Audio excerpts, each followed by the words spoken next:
हाँ, तुम खुद गर्ज हो गई थी, बिल्कुल खुद गर्ज हो गई थी तुम, बिल्कुल वैसे ही जैसे वो झूठी मक्कार औरत अलमास है, नहीं खुद गर्ज हुई हो तुम। उसको पता था, उसको पता था कि साथ जो है वो एक पागल, एक खुदगर्ज, एक नफ्सियाती इंसान है जिसने मेरी बहन की जान ले ली। इसी तरीके से तुमने मेरी मां की जान ली अपनी खुदगर्जी की वजह से। तुम मेरी मां की कातिल हो। अली, खुदा के लिए ऐसा मत कहो। मैं आंटी को अपनी अम्मी से भी ज्यादा अजीज समझती हूँ। आज भी वो मेरे दिल में है। मैं उनसे बहुत प्यार करती थी आली।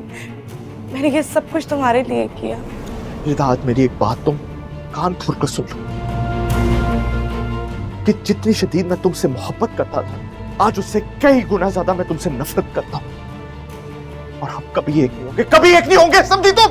आली,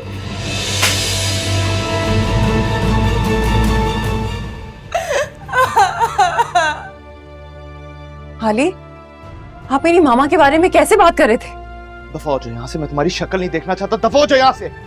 इतनी बदतमीजी से कैसे बात कर सकते हैं मामा के बारे में? तुम्हारी मां इसी काबिल है। वो एक झूठी मक्कार औरत है, समझी तुम? जल्लाद है वो। आली, मॉम के लिए तमीज से बात करें। तमीज से बात करूं तुम्हारी मां के लिए?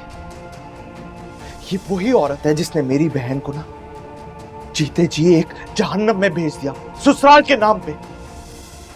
एक पागल लड़के से उसकी शादी की जो नफ्सियाती था, उसको अजियतें देता था। और पता है तुम्हारी मां उसको जाके क्या कहती थी? मेरी बहन को जाके कहती थी कि ये सब सह लो, क्योंकि घर इससे ही बनते हैं और ये किसी को ना बताना। नहीं आली, ऐसा मामा ऐसा नहीं कर सकती है। ये आपको गलतफहमी हुई है, मामा ऐसा नहीं कर सकती। गलतफहमी नहीं हुई, तुम्हारी मां बिल्कुल ऐसी ही मक्कार और झूठी औरत है। उसके सीने में दिल नहीं, पत्थर है, पत्थर है। और वो समझती है ना कि उसके सामने कोई खड़ा नहीं हो सकता।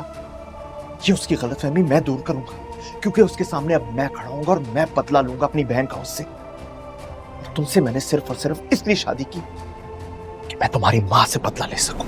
तुम्हें मैं वो रोज अजियतें दूंगा, रोज तुम अपनी मौत को पुकारोगी, लेकिन मैं तुम्हें मरने नहीं दूंगी, क्योंकि मैं चाहता हूं कि वो सब देखे जो कुछ मेरी बहन के साथ हुआ वो तुम्हारे साथ हो। पहले वो मरेगी और फिर तुम मरोगे।